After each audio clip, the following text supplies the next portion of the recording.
Good morning. Welcome to the Bay Area Experience, evidence-based policy webinar series organized by Policy Research at Hong Kong IAPS and co-sponsored by the CUHK Global China Research Program.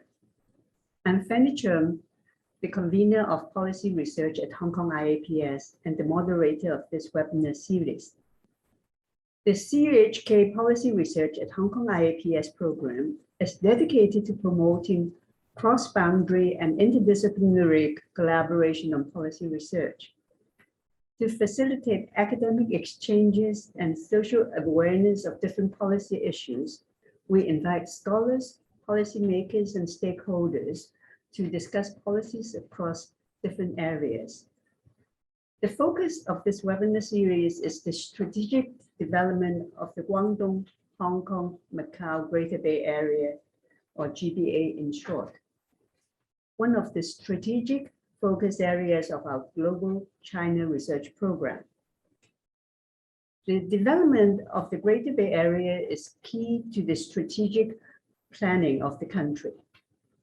The aim is to leverage the advantages of the two special administrative regions, plus the 9 municipalities in Guangdong province, to contribute to cooperation and integration amongst districts and to promote regional economic development. The plans for the Greater Bay Area cover multiple policy areas, including innovation and technology, economy, urban planning, and education, among others. We have held a monthly Greater Bay Area webinar since December 2021 through August 2022. Today's webinar is entitled Physical Activity and Health of Children and Parents, Big Data Generated from the Greater Bay Area. Physical activity is important to children's health and development. However, few Hong Kong children met activity guidelines proposed by the World Health Organization. The Fund to Move at JC, which began in 2017, is a school-based project designed to increase physical activity of children by enhancing home-school cooperation and applying state-of-the-art technology. The project aims to improve the quality and quantity of support children receive from the schools and families. In this webinar, the speaker and discussants will discuss how COVID-19 influenced children's and parents' physical activity and health, and also how project initiatives have important implications in terms of physical activity promotional strategies in the Greater Bay Area. Our main speaker today is Professor Amy Ha, Associate Dean of Research at the Faculty of Education in CUHK. Our two discussants are Professor Yi-jian, Assistant Professor, Department of Sports Science and Physical Education at CUHK, and Ms. Sze-Wing, Principal of Po Leung Kuk Nam Man Chan English Primary School. We'll start with the speech by Professor Amy Ha, who is the Associate Dean for Research of the Faculty of Education and Professor of the Department of Sports Science and Physical Education at CUHK. Her research includes topics related to the physical activity and health of individuals, including the application of information technology in physical education, family-based physical activity, physical literacy, and teachers' professional development. She has secured a range of competitive research funding. Her research has been published in the Lancet Physical Activity series, and she has worked on collaborative projects of world-leading researchers around the globe. She's also the director of Fund to Move at JC, a large-scale school-based project funded by the Hong Kong Jockey Club Charities Trust. Please join me in welcoming Professor Amy Ha. Amy, over to you, please. Thank you, Professor Cheung. Hello, everyone. Thank you for attending today's webinar. The title of my talk today is Physical Activity and Health of Children and Parents, Big Data Generated from the Greater Bay Area. My name is Amy Ha. I'm the Associate Dean for Research of the Faculty of Education at the Chinese University of Hong Kong. Apart from my role at the faculty, I'm also a professor at the Department of Sports Science and Physical Education, where I lead the Sports Pedagogy and Physical Activity Assessment Laboratory. My laboratory focuses on research on the promotion of quality physical education. I'm also the principal investigator of several large-scale projects funded by the RGC. If you wish to find out more about what we do, you can visit our lab webpage using the QR code shown on the slide. Here are some publications based on studies conducted at my lab. As you can see, a lot of the work I have done surrounded the provision of physical activity interventions in both school and family settings. So to begin, let me first talk about what physical activity is. As many of you would probably know, physical activity refers to bodily activities involve major muscle groups and the cardiovascular system in the body. However, from an ethical human rights standpoint, according to UNESCO, the practice of physical activity and physical education is also seen as a fundamental right to all. Physical activity also contributes to several sustainable development goals proposed by the United Nations.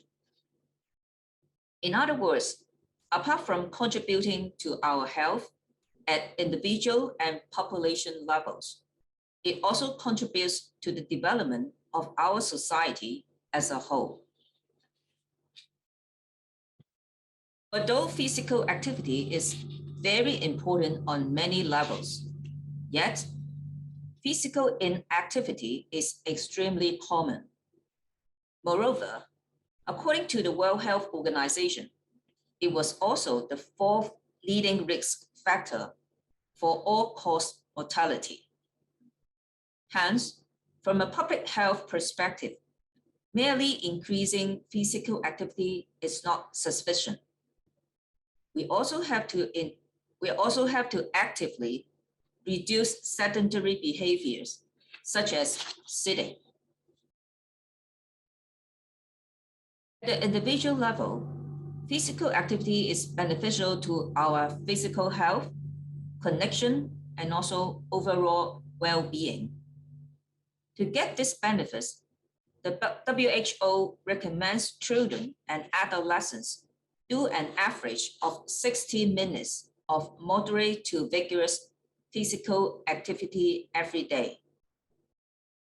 This refers to activities that would increase your heart rate, make you sweat, and also breathe harder. To a global survey, over 80% of adolescents in the world do not reach these standards. As a result, the need to provide quality physical education, supportive environments, and policies have been highlighted in the WHO's Global Action Plan on Physical Activity. Aside from the global figures, I'm also sure some of you might be wondering how Hong Kong children are doing on this front. Since 2013, my laboratory has conducted studies that measure physical activity of children objectively using research-grade accelerometers. This device, as shown on the bottom right of the slide, is lightweight and can be attached to children's trunk using an elastic waistband. Currently, these are considered the most reliable, non-intrusive method for collecting physical activity data. We found that under normal circumstances, about 12 to 20% of children in Hong Kong were able to meet the WHO guidelines. This number is, unfortunately, rather low and alarming. This figure has dropped even further during the COVID pandemic. Specifically, based on the data my team collected within the last year, we found that at one point in time, only 5% of the children were able to reach these recommendations. This result suggested that immediate action is required to address this escalating issue. As such, in mainland China, under the Healthy China 2030 action plan, it was stated that students should engage in at least 1 hour of physical activity within schools.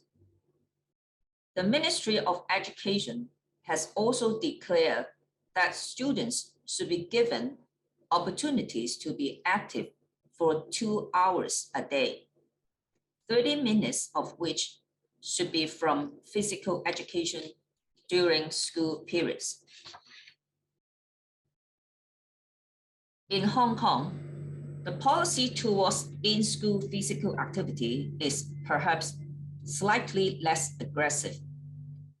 The Hong Kong guidelines stated that primary schools should allocate at least 5% of lesson time to physical education.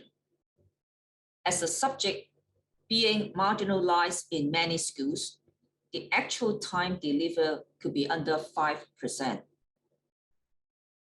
One other observation I have was that while the instructions of many core subjects is constantly improving with newly developed tools and technology, the use of information technology in physical education is lagging behind.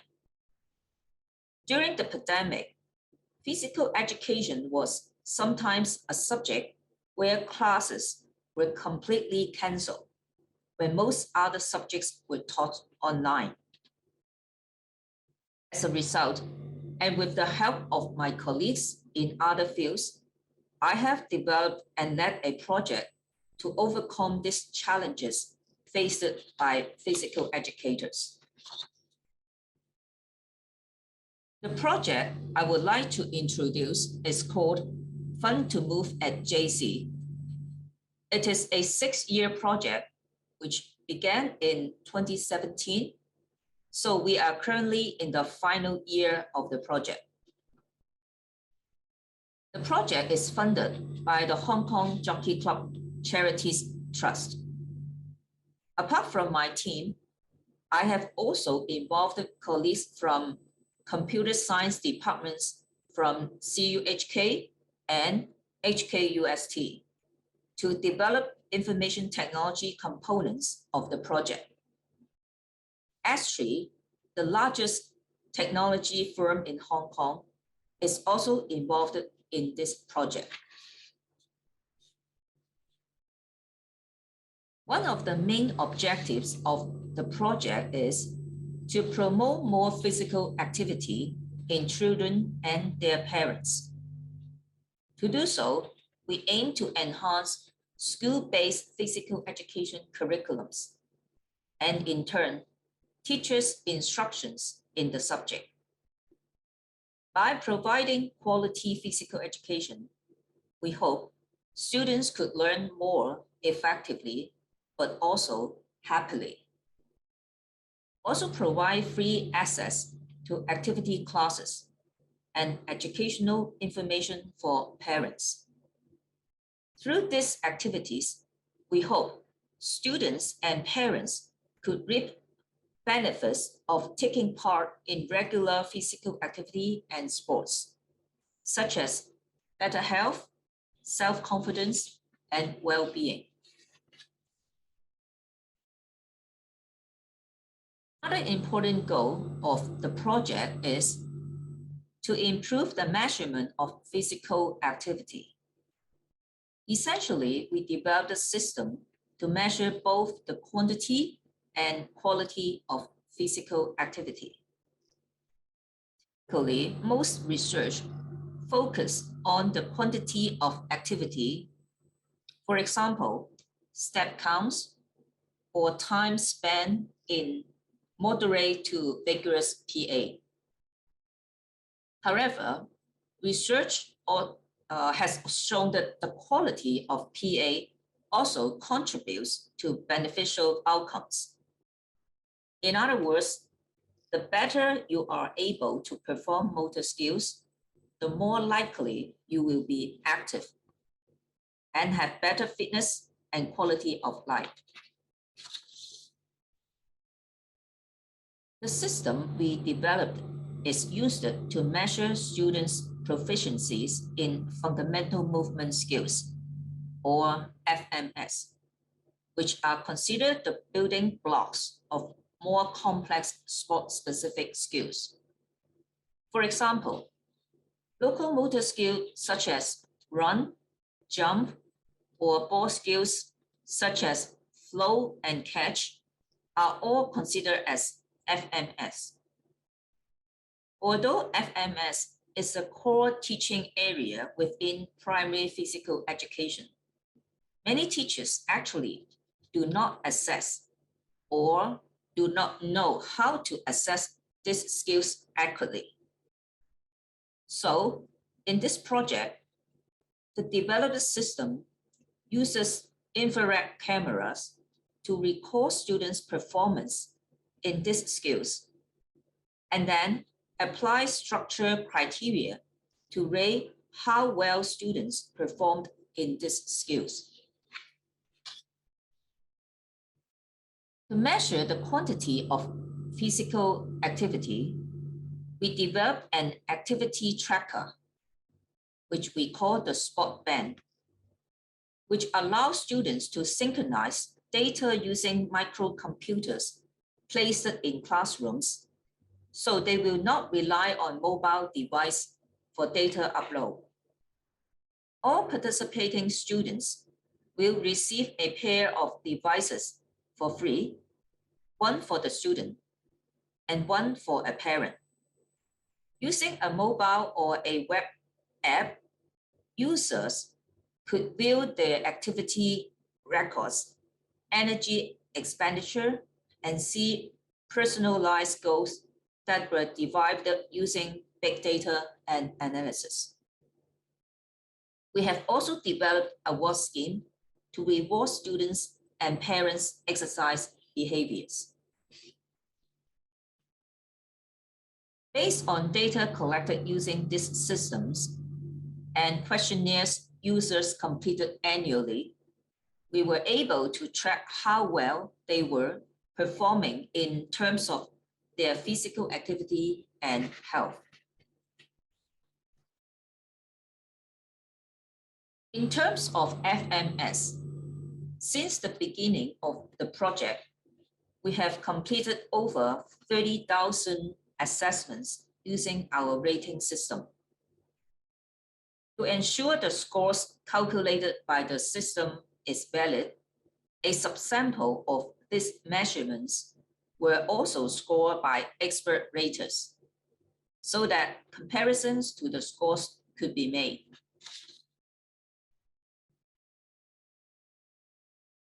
We found that skills scored by expert raters had high agreement with ratings made by the system. This suggested that the scores derived from the system can be considered valid and hence could be used for future research. Using data we collected through this system, we found preliminary evidence which shows that students who had better motor skills were also more active. This is an area in which we will continue to investigate as more evidence is needed to examine whether the quantity and quality of movement are causally related. And if so, what is the directionality of their relationship? In terms of the quantity of PA, we encourage students who received our sport ban to continue wearing their devices during the pandemic, even if they did not have to return to schools. By doing so, we were able to see how the pandemic affected students' activity levels. Through questionnaire responses provided by children and parents, we also examined the effects of pandemic in terms of well-being, outcomes, and perceived support they receive. As shown on this graph, students' physical activity dropped whenever in-person schooling was suspended due to the pandemic. This is clear evidence that students' activity behaviors were severely impacted due to stay-at-home restrictions. Although activity levels gradually climbed back up to pre-pandemic levels in 2021, it took another big drop during the 6th wave of COVID. In terms of students meeting WHO physical activity guidelines, we observed a 10% decrease from pre to post-pandemic. More alarmingly, there was a 27% increase in students who averaged less than 30 minutes of MVPA per day.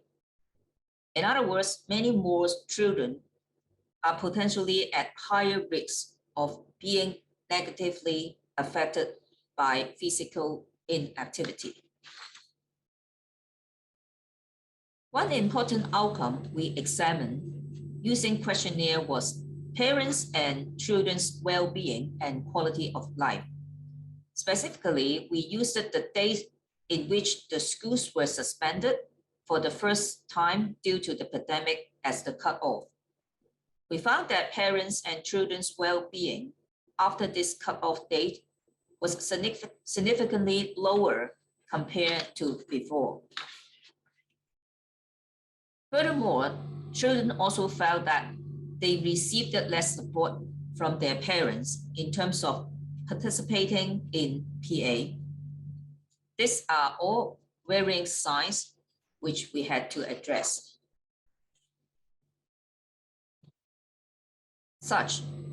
To mitigate the impact of the pandemic, we moved many project activities online. This included activity classes and joint school events. Obviously, the transition from in-person to online modes required some time and effort. For instance, our coach have never taught online classes before. Therefore, we had to provide specific training for them to teach classes using the new mode. And since 2020, we have over 1,000 online classes to children, parents, and also school staff. One observation we had was that the demand for online classes increased whenever social distancing measures were tightened. This can be seen in terms of the spike of the blue line and the orange bar, representing classes delivered and attendance respectively. We took a step further and examined the activity levels of students who took part in these online classes versus those who did not. Over the course of the academic year, we found that students who took part in our classes were more active compared to those who didn't.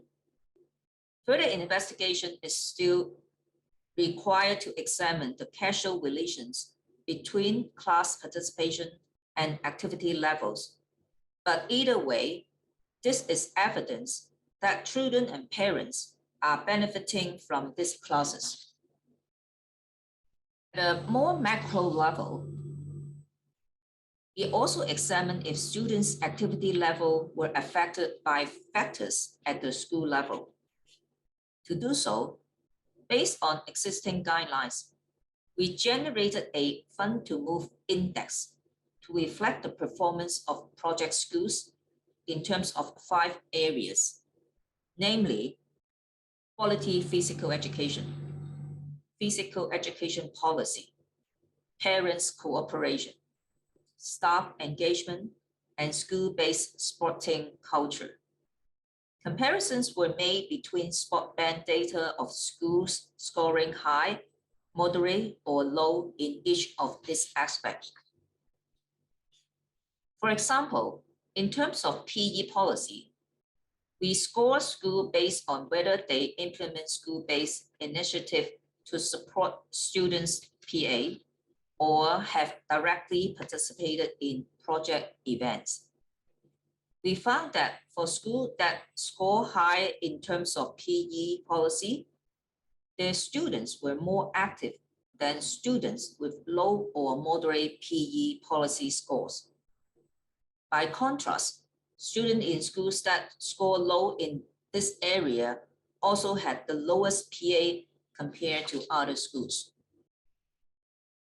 Similarly, we found that parents' cooperation was related to activity level of younger children in a similar fashion. As seen from the diagram, schools with the strongest parental participation in project activities had more active students. Relatively speaking, schools with low parental cooperation had children who were less active. In fact, when physical activity of children from other schools climbed gradually since mid-2021, the school with low parent involvement were the only group that was unable to reach level recommended by WHO. So, what are the implications of our findings for Hong Kong and other cities in the Greater Bay Area? First of all, generating supportive policy or legislation using a top-down approach can be effective. For example, currently there are policies in mainland China that stipulates the provision of activity opportunity to students during school periods. Although such a policy may not be directly applicable to Hong Kong, but the existing Hong Kong guidelines should be reviewed and potentially revised. Very often, policy can also drive mindset change. This is particularly important in the Greater Bay Area. Since parents still predominantly prioritize academic performance over everything else. At the school level, our findings suggested that many schools still require external support to improve quality physical education of teachers, both in terms of instructions and assessment. Providing school-based support for students to remain physically active, such as the provision of venue and equipment during recess or lunch times, could create small changes that may lead to a bigger one. The involvement of parents was found to be an important way to generate systematic change in physical activity behaviors. Through projects conducted at my lab, we found that parent-child co-activity not only benefit their health, but also such activity could improve parent-child relationship and other well-being outcomes. The use of technology in and outside the PE classroom can also be beneficial. For instance, appropriate use of technology can enhance monitoring of PA behaviors and serve as a tool to motivate users. Just as importantly, technology could allow collection of big data over a wild population continuously. Such data could be used to evaluate effectiveness of new policy or effects of environmental changes, such as under the pandemic. It could also be used to identify and address potential health issues at an early stage. Nevertheless, the development and implementation of such actions are extremely challenging. We have come across some of this in our experience, which I will share some with you below. Apart from challenges, nevertheless, I would also like to share some new opportunities with you all. In terms of challenges, we are constantly trying to balance between finding quick fix to issues or leaving a lasting legacy. To overcome this particular challenge, we have designed an activity to enhance physical literacy of parents. Also, for initiative to succeed, we also need all stakeholders to participate actively and understand the importance and value of PA. Such cultural changes take time, but we feel we have taken the first step in creating change. In terms of opportunities, one important change brought about the pandemic was the delivery of project activity using online modes. And instead of standing still and waiting for environment to change, we act as a pioneer in delivering online PA instruction and have continued to develop initiative and could be delivered using this mode. As a result, we have actually expanded the range of activity provided, which will be affected by the pandemic. Finally, we are currently in hopes of refining our practices to enable similar initiatives to be scaled up to a wider range of schools. We are confident that our advancement in quality of PE delivery and the use of technology can not only benefit schools in Hong Kong but also to schools in the Greater Bay Area. Thank you very much again for attending this webinar section. Here are the details of some of the publications by my team, which I have mentioned above. If you wish to learn more about the Fun to Move and JC project, you may also visit our project website, which can be accessed using the QR code shown on this slide. Thank you. Thank you very much, Professor Ha, for a very detailed overview of your project. Our first discussant for today's webinar is Professor Yi-jian. Professor Yang is an assistant professor in the Department of Sports Science and Physical Education at CUHK. He directs the Sports Biomechanics and Injury Prevention Laboratory, which studies musculoskeletal biomechanics related to human health and mobility. A key focus of his research is the prevention of fall-related injury, for example, traumatic brain injury, hip fracture, in older adults. Professor Yang completed his medical degree at Sun Yat-sen University, his PhD in kinesiology at Simon Fraser University, and his postdoc in family practice at the University of British Columbia. Please join me in welcoming Professor Yang. Over to you, Professor Yang, please. Thank you, Professor Cheung, for your introduction.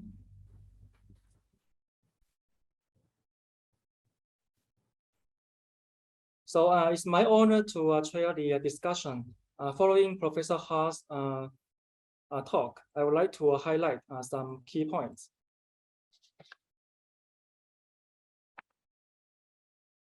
As we know, physical activity is very important for health across our lifespan.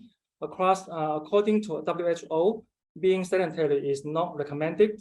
there were guidelines for physical activity for different age groups.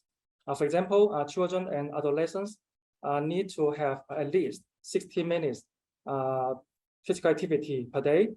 Adults and older adults need to have at least 150 minutes physical activity every week. Meanwhile, they also need to have regular muscular strengthening exercise and balance training at least 2 days per week. So this is also particularly important for the elderly population. Despite the guidelines and available exercise opportunities, many people are inactive, which can result in negative consequences. For example, obesity is a common consequences for people who are inactive. Physical inactivity can also lead to cardiovascular disease and other chronic conditions such as diabetes.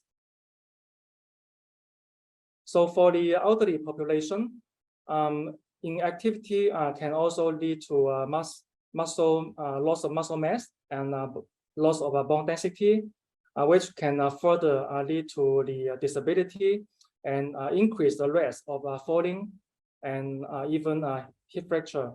So in my previous research, we found that lower limb weakness is one of the most important risk factors for falls and also for injury as well. We also found that many older adults in care homes are sedentary, which is really a big concern for the decline of their physical function.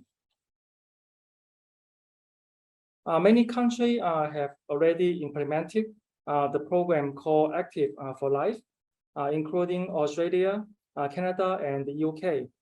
These programs are not only just for kids, but also for adults and the older adults. Being active means better physical and cognitive function, mental health, and social well-being. For the elderly population, it can also delay the decline of physical and cognitive function.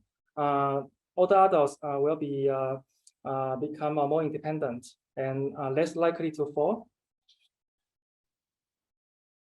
So in Professor Ha's talk, I would like to highlight some key points.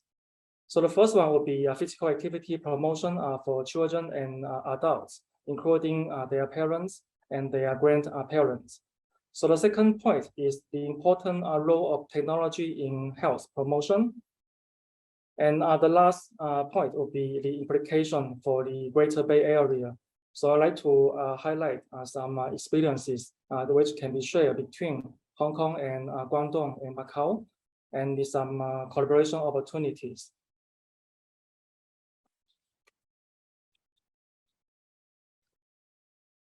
So Professor Ha and her team have developed the physical activity promotion program at school with the social support and family support. So this is well aligned with the global initiative of PA promotion. So it's so important for the community to create the physical activity culture for all. If people can start their physical activity habit since a very young age, they may be able to maintain this active lifestyle across their lifespan. This could be very important for their health management. For example, reducing the likelihood of chronic disease and preventing falls when they get older.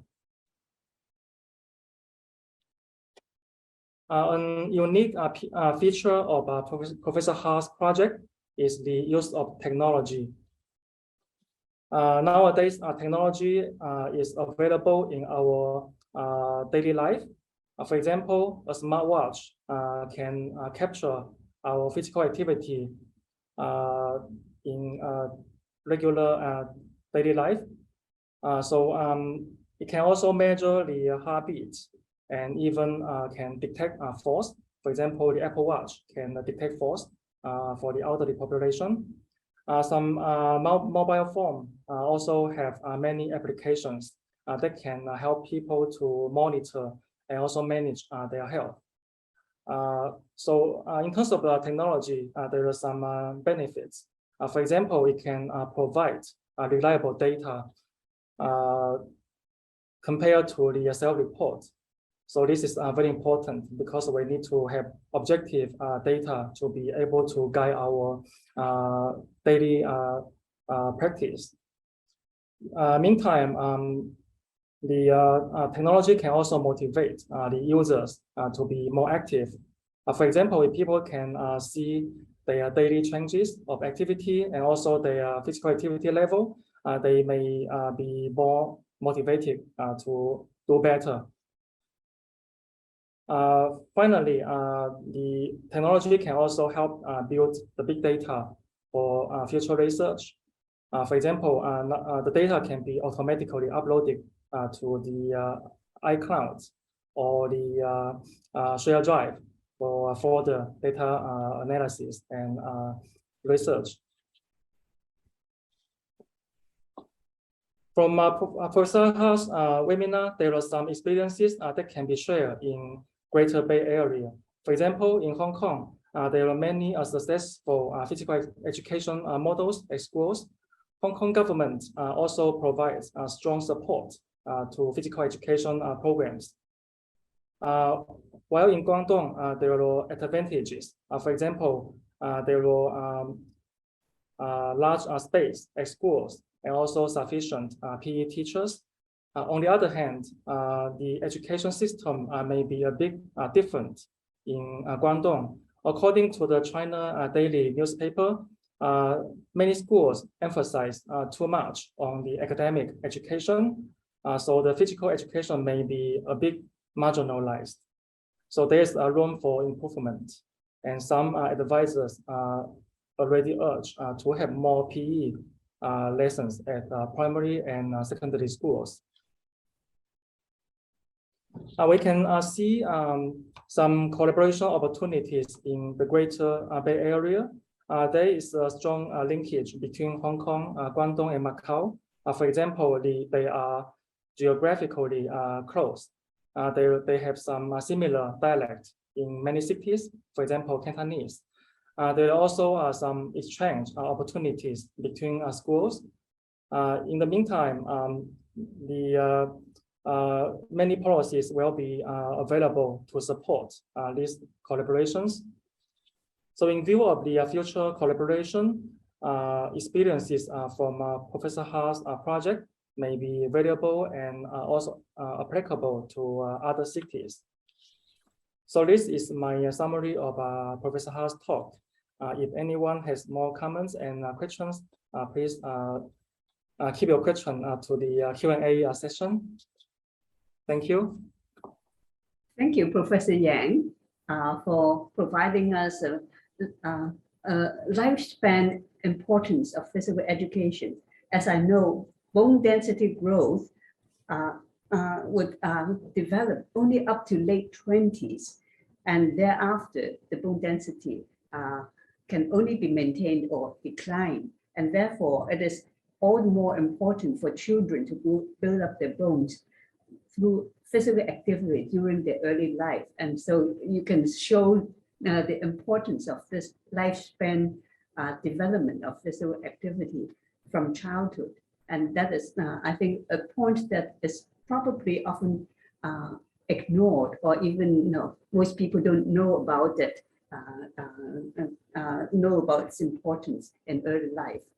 So physical activity in childhood has important implications for lifelong bone health and muscle strength health. After Professor Yang, we would like to move to our second discussant, Ms. Sze-Wing Man. Ms. Man used to be a swimmer, a professional swimming coach, and a PE teacher in Hong Kong. She became a school principal in 2004 and is now an experienced frontline educator. She has served as the principal of Leung Lam Man Chan English Primary School since 2008. Apart from textbook knowledge, Ms. Mann highly values the importance of children's whole person development through extracurricular activities, and in particular, physical activities. Her school has participated actively in the Fun to Move at JC project since the project began in 2017. She is a member of the Hong Kong Schools Sports Federation Committee and is the Vice Chair Lady of Kowloon East Primary School Area Committee this year. Please join me in welcoming Ms. Mann, and I'll turn it over to Professor Ha to lead the discussion with Principal Mann. Thank you very much, Professor Cheung. First of all, I would like to thank you for Ms. Mann, Principal Mann, who are very supportive to be one of the discussants for this webinar today. As we mentioned, that the project has been implemented for more than 5 years, and we're heading to the 6th year, in September. So today I would like to ask Principal Mann. She perhaps is on behalf of the other 34 schools. We have a total of 35 schools who are continuously participated in this project for 5 years. So I would like to ask Principal Mann, as a witness and participant since 2017, how did you find our project? Good morning, Professor Cheung, Professor Ha, Professor Young, audience and friends. This is Jessica from Polanco Lamachan English Primary School. Thank you for your questions. I'm so appreciate that this program provided students, parents, and teachers with a lot of tools and a lot of ideas to build in an active and healthy lifestyle. For example, we have a lot of activity classes. We all wearing sports band here every single day. Our clerk, our colleagues, teachers, and all the participants in the schools. We are chasing, we are moving, and we love to do any exercise by collecting this data. And we have shared a lot of demonstrations, videos for the family activities also. As I know that even some resourceful schools in Hong Kong cannot match as much as the same level of this so supportive program. And number two, my school parents also enjoy seeing our project staff, no matter when they come to school face to face, giving them some courses, or even they met online, because they know that they would have an active and enjoyable time together, as well as building a healthy lifestyle. Lastly, but not only the last point, this project provided us a very important message. That is, even in the pandemic, we cannot stop for being active and positive in our minds. That means we can move on with fun. This is a very happy program given to the school. Thank you. Yeah, thank you, Principal Mann. Yeah, apart from those you have shared with us, I would like to also know what are the important factors or resources available that contribute to the success of the project?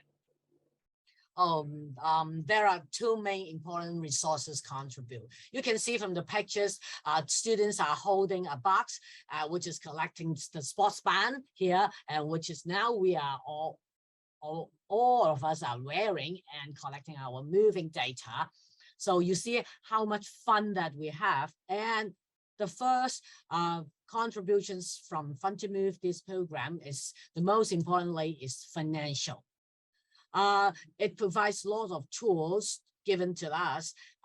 We all have one, and many machines, and the collections of the data and the analyzings on it. They put a lot of money resources here.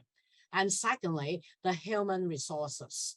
Like they will send a lot of expertise from different aspects, like sports coaches, IT technicians, university professor, or instructors here, will strengthen the project a lot. And this is what we call this is the ability to synergize the work of experts from multiple tasks, multiple fields. Most importantly, many of us, or even 100% of the team, also has the view to make everything works. We would like to have all the workshops together. They will come to have workshops to teach PE teachers or to share their experience, how to have the fundamental movements. They will provide also the different areas of the sports coaches to come to school to have lessons to our students directly, and even give some lessons or courses for our parents to attend. And plenty of manpower from Fun to Move Club assisting the whole school to complete the requirement from the project. So this is so helpful. Thank you. Yeah, right. Yeah, thank you so much for the kind words to the project. And as I mentioned in my talk, we also encountered quite a lot of different challenges over time. So could you please tell us more about your school? Did your school face any major challenges while executing this project initiative? How can the project improve? Yeah, this is a challenging questions also. Basically, I'm so thankful because I have a very helpful teaching team. The previous PowerPoint, the pictures shown, they are all my colleagues. And here shown, this is the very helpful and cooperative parents, which they are wearing the white t-shirts.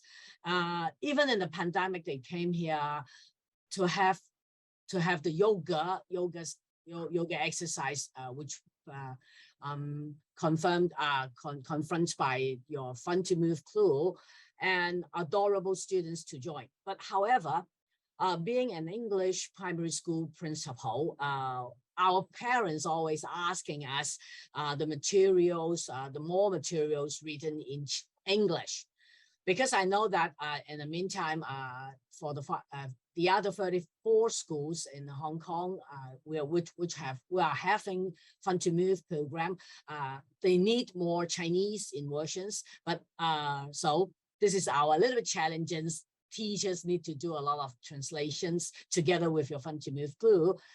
This is our first challenge. And the second challenge, maybe I would consider the parents' chances of involvement can be more increased, and they can be more encouraged by the team staff.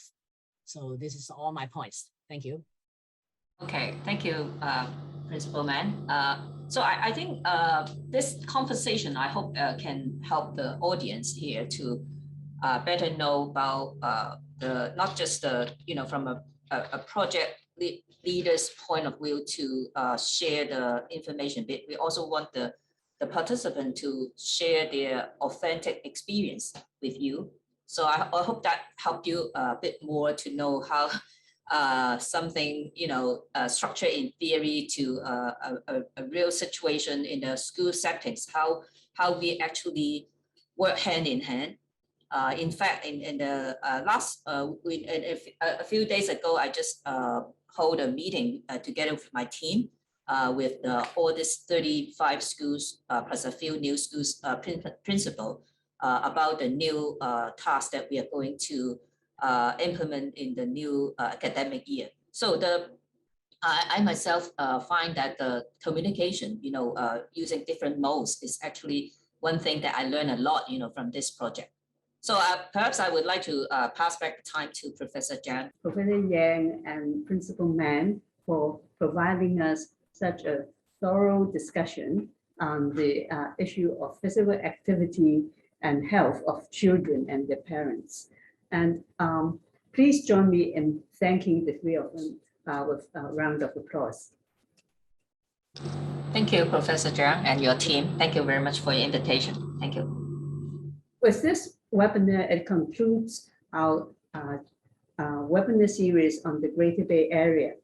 However, our research on the Greater Bay Area would not end with the webinar series. And at the end of October, on October 28th, we'll be holding a policy forum on the Greater Bay Area and Chinese medicine. At that time, I hope we may be able to have a hybrid mode of both face-to-face as well as online participation. The policy forum will be on October 28th, Friday, and the time is 10:15 to 12:30. I hope you can join us then. And thank you for participating in this webinar. Thank you and goodbye.